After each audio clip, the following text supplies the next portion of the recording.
but it's difficult. Like, who's looking after them? They've got 5 teams. Who's taking control? So one of the things we did was I developed a fast bowling app that covers the bowling workloads. It covers their training, their conditioning, what sort of strength exercise they do. It's got videos, and it's very individualized. So if the assessment you did with us, Callum, when you were over here, we've done that on this app. So, I did it with this bloke you might know of, Mitch Johnson.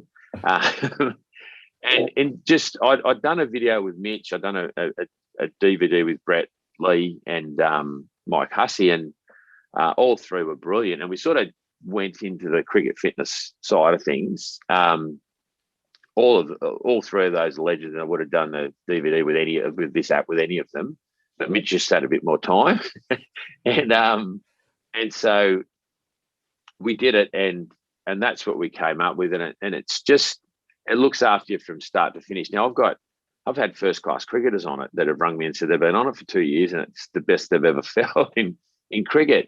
So there's multiple different levels, but it was targeted on that junior grade and grade cricketer that didn't have the access to people like me or Mitch, but needed that help. And Cricket Australia before COVID, we took it to Cricket Australia, and they did all their checks and balances on it, and they approved it to use. We're going to do a pilot study on 200 bowlers, men and women, or of their juniors from their regions. Wow. But then COVID hit, so unfortunately we haven't been able to do that yet, because we're going to go in and do a testing day. But the great news from that is that their high performance team approved it to say, that it looks fine to us. So what that leads us to is you're talking about bowling loads and workloads, etc. It's not. I think it's just been way too complicated. Over the years, we've had limits. You're not allowed to bowl more than 180 balls a week. But do you bowl 180 balls if you haven't bowled for 6 months? No, that would be silly. That would be not using our common sense. So everything needs to be gradual. And I used to have the argument, there's, when all that research came out 20 years ago or 25 years ago on, limiting to 180 balls a week, I said, well, how is that going to help Brett Lee bowl 25 overs in each inning of a test match at 150 plus Ks now? Well, it's not, because he's not going to have the endurance to be able to do that. So particularly the bowling endurance. So it was, look, I still have to build these bowlers up in a gradual manner to be able to bowl those 20, 25 overs a test, and often have to bowl 4 or 5 days in a row. And even it was interesting. I've got one bowler who's playing quite a bit of New South Wales seconds, and they told me, I said, look, I've got him ready with New South Wales cricket. He's ready to bowl. He can bowl 4 days in a row if needed. It's not great, because that's increasing the risk of injury, but he's ready to go. He could bowl 30 overs in a day. We've built his bowling loads up over 3 or 4 years. So it's not something you can just go from grade cricket or league cricket to be able to play county cricket or over here state cricket for 4 days without really taking time to build your loads up. And anyway, they said, he won't have to bowl 4 days in a row or 3 days in a row, but every single game of his first season, it was either 3 days in a row, or the whole game he bowled every day. Wow. So it just happens. So it's from a junior point of view, there's limits. We don't want to ever bowl 3 days in a row, because that increases your risk of injury. But in games, sometimes that happens, particularly as we get older. And it's just got to be a gradual increase in workload. There's several. I go to the Cricket Australia website. I'm sure the ECB has the same. They've got what you should do as a junior, what you should do as a youth, what you should do as a senior. But for those elite cricketers, you have to build up gradually, and you have to get your volumes up. And I have guys going to New South Wales cricket bowling 18 overs in a net session. And when I first would ask if they could do that in New South Wales cricket, they used to look at me like I had two heads. And But the reasoning was, look, he's been doing this in pre-season. He'll do it over 3 spells, but he's got to be ready for that first 4-day game where he might have to bowl the 4th spell. So this isn't unreasonable given if you look back at his workload. So our app gives you your bowling program. It also adjusts for your game day volumes. And so if you play 2 or 3 games as a junior in 1 week, it'll give you a warning and say, you might not, it's dangerous to now go to bowl at training. So at least it gives the coaches something to look at, and we're developing the coaches console as well, so they can keep an eye on all the bowlers' loads and what they should or shouldn't be doing. So it's a really, if we use common sense, it's not that bad, but it's very hard when you've got 3 or 4 coaches looking after the one bowler who aren't talking to each other because they probably don't know those cricketers are in all those teams.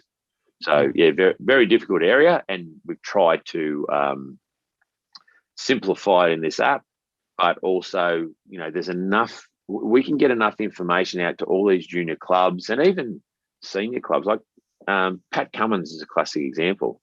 He's gone from basically Sydney grade cricket, playing once or twice a week, to Shield cricket. He bowled well over 50 overs in the Shield final, and then got picked for Australia, and he was 18.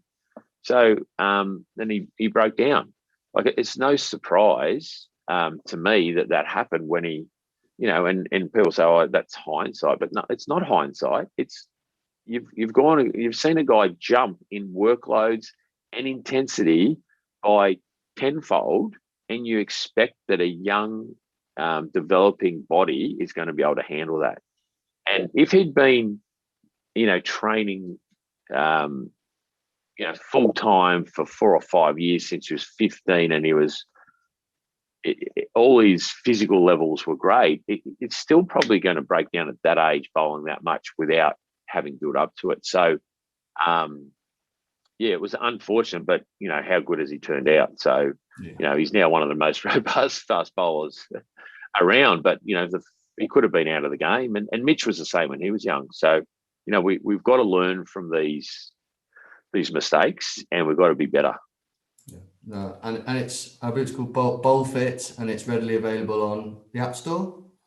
Yeah, App Store, and the other one as well, Google Play. Yes, Google Play. For Apple and Android. Yeah, brilliant. And I mean, I find it fascinating because I've never been really a fast bowler, but I actually remember watching Pat Cummins rehabbing in the nets at Sydney, scaring the life out of some batter, to the point that when the coach allowed his workload to go off his full run up, the batter just walked out the net.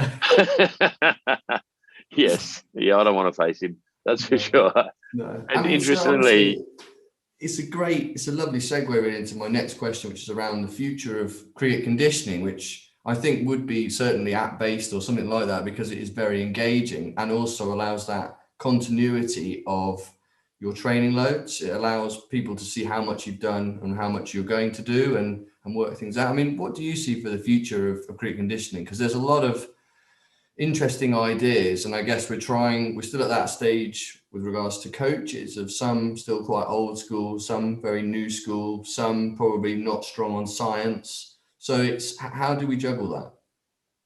Yeah, it's an interesting one, mate. And probably the fitness industry is one of the most underregulated ones going around. I think, like, you could have a PhD in sports science, and you're probably still at the same level as someone who's done a Cert 3 or Cert 4 over here at TAFE, which is like not even a 6-month course. So, and then there's the strength and conditioning coach courses, which are level 1. You can start taking weight training and conditioning, and it's a 20-hour course.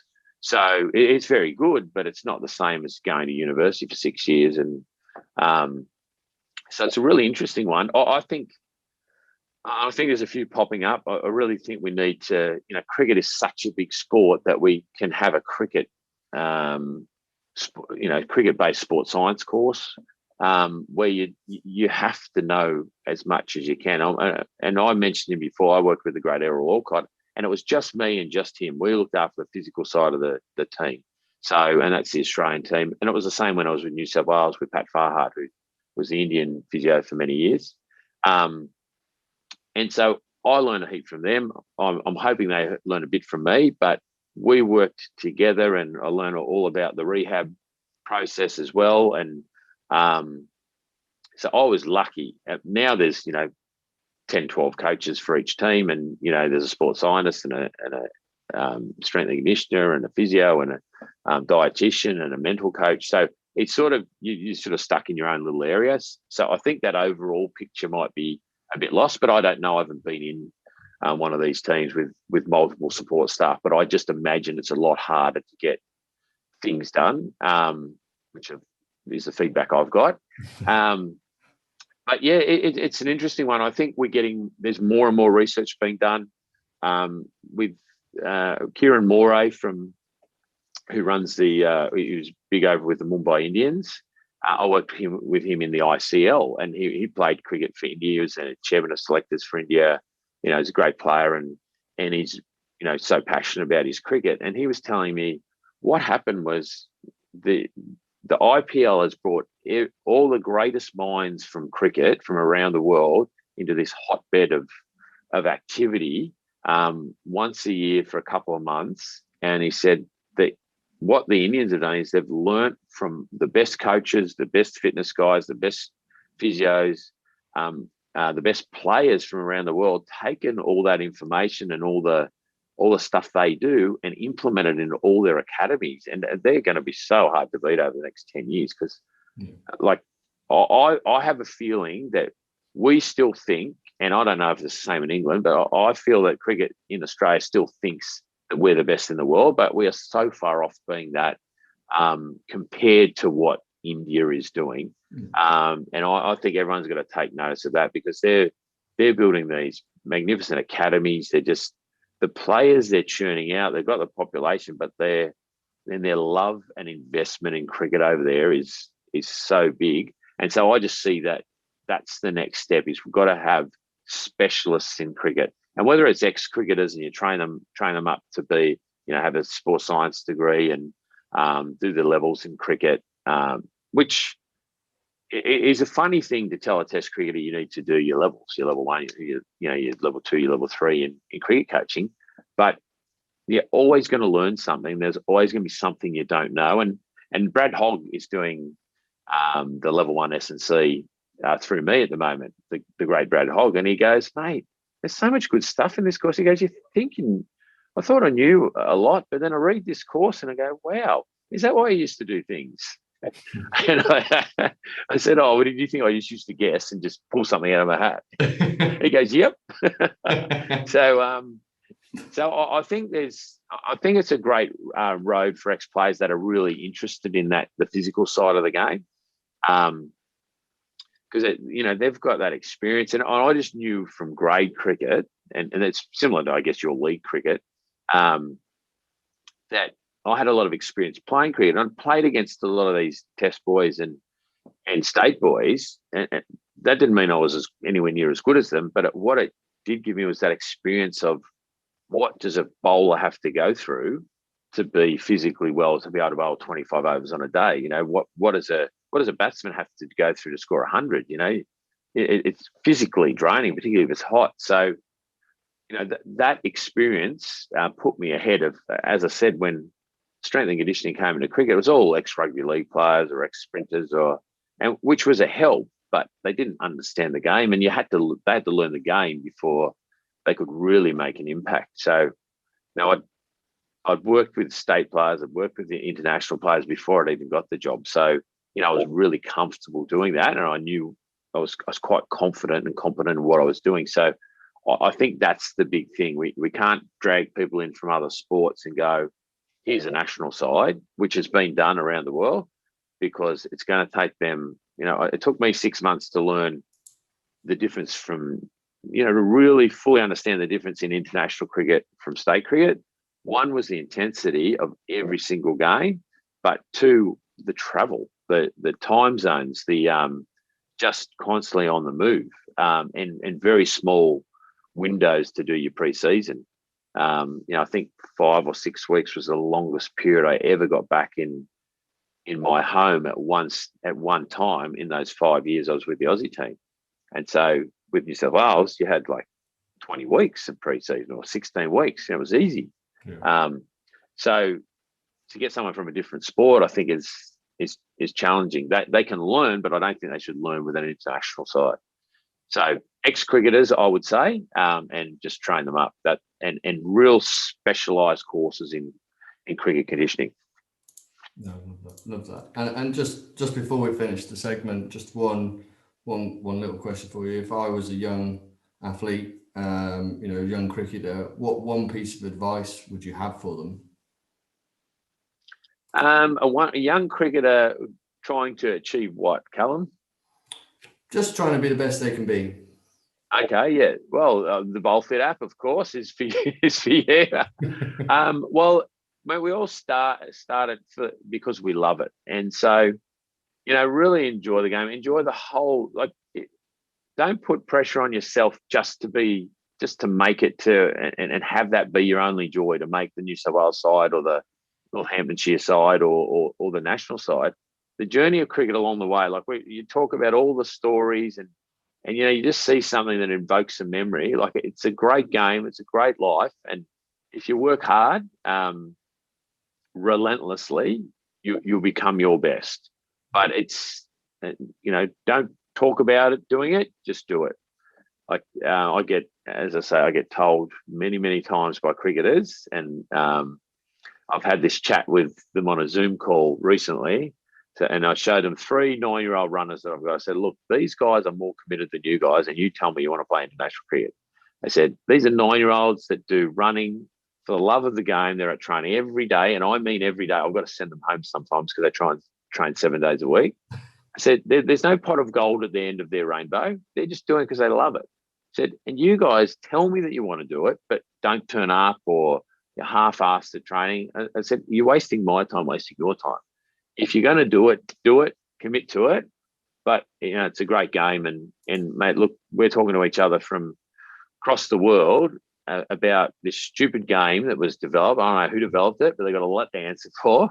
But, mate, it's a massive part of our lives. And it's not just your performances that get you enjoyment out of cricket. Like, you're working in cricket over there, mate. My house is paid for by all the work I've done in cricket. It's a pretty good life. So enjoy it. No, brilliant. Thanks, Jock. So a couple of quick fire questions for you then, just before I let you go. And typically I've had people give between 3 and 6 answers for each question. So if you can nail it in one, that would be awesome. Okay, I'll do my best. Your favourite ground? Ooh, mate, I don't want to say it, but I have to. Lords. The lunches and with the lunches as well. Wow, 5-star dining. That's it. Especially if you're not playing, you can just pile in. Yeah. Yeah, such a great ground, and just so much history, and just even the sound of the clapping, and it's different to everywhere else. Yeah, just really special place. Love it. And your favourite player, your favourite current player? Oh, current player. That's tough, man. I'm going to give you a few answers here. Pat Cummins is definitely one of them. Yep. I love watching Kohli bat, but I'm not going to say he's my favourite because he's not Australian, so I've got to stick to my Australians. I'm going to have to go with Steve Smith. I thought you might. Yeah. Yeah, well, he's from my club. I was going to say. He's done some training with us, and mate, what he's brought to the game in innovation and just showing that you don't have to be technically perfect to be the best. And I asked him, how the hell do you drive a ball through third man? I don't know. But yeah, just there's so many great players. There's mine. Your favourite umpire? Dickie Bird was a favourite. Rudy Kutzen, he was a big favourite. But I can't go past 5 times ICC Umpire of the Year, who again trained with me for a very long time and trained as hard and was as dedicated as any athlete I've ever met, Simon Torfel. So I hope you're listening. I call him the torpedo. Yeah, no, I have a massive amount of respect for Simon Telfer. I think he's one of my favourite, actually, around the world. The best score you've made or figures, you can pick one of the two. Oh, I'm not going to go for score because I never got 100. So I'm going to go for seven for 21, including a hat trick when I was 12 for Blakers Sports Club. Perfect. And, you know, the best place you've ever been for cricket? Well, not so much for the cricket, but just because I love the place, Barbados. It's just we'd stay on the beach. The water was as clear, Accra Beach. The water was as crystal clear. The sand was the whitest sand I've ever seen. And this is how nice it is. We had some of the guys, you know, weren't swimmers from our team. You know, they weren't comfortable in the water. Ricky Ponting was one of them. He was pretty poor. Mark Waugh, Damien Fleming, terrible. But we'd do a pool recovery session after the game, wherever we were. And so we got back to our hotel and I said to the boys, look, you can either go to the pool, but I'm going in the surf. So anyone wants to come with me in the surf? And like, it's almost dark and everyone's like, yeah, let's go on the surf. So we're out there and it's like, the waves are only about 2 foot. So for us in Australia, that's not much. And you could barely see them coming and going, oh, here comes the wave. Oh, yeah. And you go under it or blokes would be trying to catch it. But that's how clear the water was and how warm the water was. And it's just a really special place, the West Indies. And I remember when I got the job, the first question I asked Malcolm Speed was, when are we going to the West Indies? And he said, oh, no, they've just been to the West Indies, not for another 3 years. So, yeah, that was just a really special place. South Africa, when we won the World Cup in 2003, it wasn't, that was probably my favourite tour. But, Barbados, take me back there. No, brilliant. And, I mean, you may have already answered it with the one piece of advice, but I'll ask the question anyway. We always finish our special with what is the single most important value or aspect of cricket for you? It's a good point. Love of the game, I reckon. That's, you know, we do it because we love it. It still gets me like I was watching a replay last night on one of the IPL matches, just so I could see Pat Cummins when he hit 65 off 30 odd balls. I knew their team lost, but just, I'll watch any game, any time. You know, it could be Bangladesh v Sri Lanka, and my wife will go, what? You're joking, aren't you? You can't be watching this game. But it's just, it's the love of the game. No, brilliant. Jock, thank you. It's been great to catch up with you. Thank you so much for your time. It's a real privilege chatting to you, and I'm sure our viewers will be really grateful for the insight you've been able to provide. No worries, mate. And sorry, viewers, if I knew it was going to be a video call, I would have dressed much more appropriately. But I've got a session in 14 minutes, so I'm ready for it. No worries, Callum. Great to speak to you, mate, and really glad you're still heavily involved in cricket. I know how much you love the game, so I hope we talk again soon. Thanks, Jock.